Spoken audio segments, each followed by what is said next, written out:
ജസ്ന കേസിൽ മതതീവ്രവാദ ബന്ധം തള്ളി CBI. അത്തരം തെളിവുകളില്ലെന്ന് CBI സമർപ്പിച്ച റിപ്പോർട്ടിൽ പറയുന്നു. ജസ്ന മരിച്ചു എന്നതിനും തെളിവില്ലെന്ന് പറയുന്ന റിപ്പോർട്ടിൽ എപ്പോൾ വേണമെങ്കിലും അന്വേഷണം പുനരാരംഭിക്കാമെന്നും വ്യക്തമാക്കുന്നുണ്ട്. നേരറിയാൻ വന്ന CBIക്കും നേരറിയിക്കാനായില്ല. രാജ്യത്തിനകത്തും പുറത്തും 3 കൊല്ലം തെരഞ്ഞിറങ്ങിയത് മാത്രം മിച്ചം.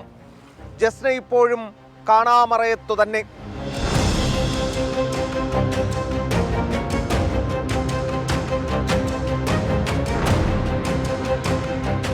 അങ്ങനെ 2018 ആരംഭിച്ച കാത്തിരിപ്പിന് താൽക്കാലിക വിരാമം.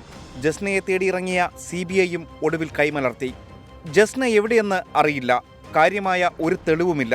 ജസ്നയെ കണ്ടെത്താനുള്ള അവസാന ശ്രമവും പരാജയപ്പെട്ടതോടെയാണ് ക്ലോഷർ റിപ്പോർട്ട് CBI സമർപ്പിച്ചത്. രാജ്യത്തിനകത്തും പുറത്തും നീണ്ട 3 വർഷത്തെ അന്വേഷണത്തിനൊടുവിലാണ് നടപടി. ഇതുവരെ നമുക്ക് ഫലം കിട്ടിയില്ലല്ലോ. ഫലം കിട്ടിയില്ല, ആ ഒരു വേദനയുണ്ട്. പക്ഷേ നമ്മുടെ ഭാഗത്തുനിന്ന് ഇങ്ങനെ ഒരു വീഴ്ച ഇല്ല എന്നുള്ള ബോധ്യപ്പെടുത്തുന്ന സമൂഹത്തിന് ബാധ്യത ഉള്ളതുകൊണ്ടാണ് ഞാൻ ഈ കാര്യങ്ങളിലേക്കൊക്കെ പോയത്. ഞാൻ തന്നെയാണ് ആവശ്യപ്പെട്ടത്. ഏതു വിധത്തിലുള്ള അന്വേഷണത്തിനും തയ്യാറാണെന്ന് ഞാൻ ആദ്യം തന്നെ ഹൈക്കോടതി പറഞ്ഞതാണ്. അതേസമയം ജസ്ന കേസിൽ മതതീവ്രവാദ ബന്ധം തള്ളുന്നു CBI. അത്തരം തെളിവുകളില്ലെന്ന് CBI സമർപ്പിച്ച റിപ്പോർട്ടിൽ പറയുന്നു. ജസ്ന മരിച്ചു എന്നതിനും തെളിവില്ലെന്ന് പറയുന്ന റിപ്പോർട്ടിൽ എപ്പോൾ വേണമെങ്കിലും അന്വേഷണം പുനരാരംഭിക്കാമെന്നും വ്യക്തമാക്കുന്നുണ്ട്.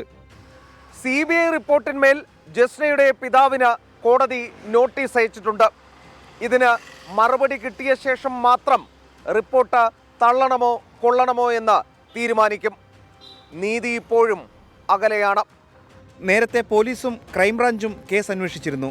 തുടർന്ന് കുടുംബത്തിന്റെ ആവശ്യപ്രകാരമാണ് കേസ് CBIക്ക് വിട്ടത്. ജസ്ന ജീവിച്ചിരിപ്പുണ്ടെന്നും താമസിക്കുന്ന സ്ഥലം കണ്ടെത്തിയെന്നും കേരളത്തിന് പുറത്ത് മറ്റൊരു സ്ഥലത്തായതിനാൽ കോവിഡ് കാരണം യാത്ര സാധ്യമായില്ലെന്നും ക്രൈംബ്രാഞ്ച് മേധാവി ടോമിൻ തച്ചങ്കരി വെളിപ്പെടുത്തിയിരുന്നു. എന്നാൽ കേസ് മുന്നോട്ടു പോകാത്ത സാഹചര്യത്തിലായിരുന്നു കുടുംബം CBI അന്വേഷണമെന്ന ആവശ്യമുന്നയിച്ചത്. 2018 മാർച്ച് 22-നാണ് കാഞ്ഞിരപ്പള്ളി ST കോളേജിലെ 2ാം വർഷ ബിരുദ വിദ്യാർത്ഥിനിയായ ജസ്ന മരിയ ജെയിംസിനെ എരുമേലിയിൽ നിന്ന് കാണാതായത്. മുണ്ടകയത്തെ ബന്ധുവീട്ടിലേക്ക് പോകുന്നുവെന്ന് പറഞ്ഞാണ് ഇറങ്ങിയത്. CBI കൂടി മുട്ടുമടക്കിയതോടെ കേസ് ചാരം മൂടുകയാണ്. ഇനിയൊരു തുടർച്ച ഇതിനുണ്ടാകുമോ എന്ന് സംശയം. തെളിയിക്കപ്പെടാത്ത കേസുകളുടെ കൂട്ടത്തിൽ ഒരെണ്ണം കൂടി. ശ്രീകാന്ത്, 24, കൊച്ചി.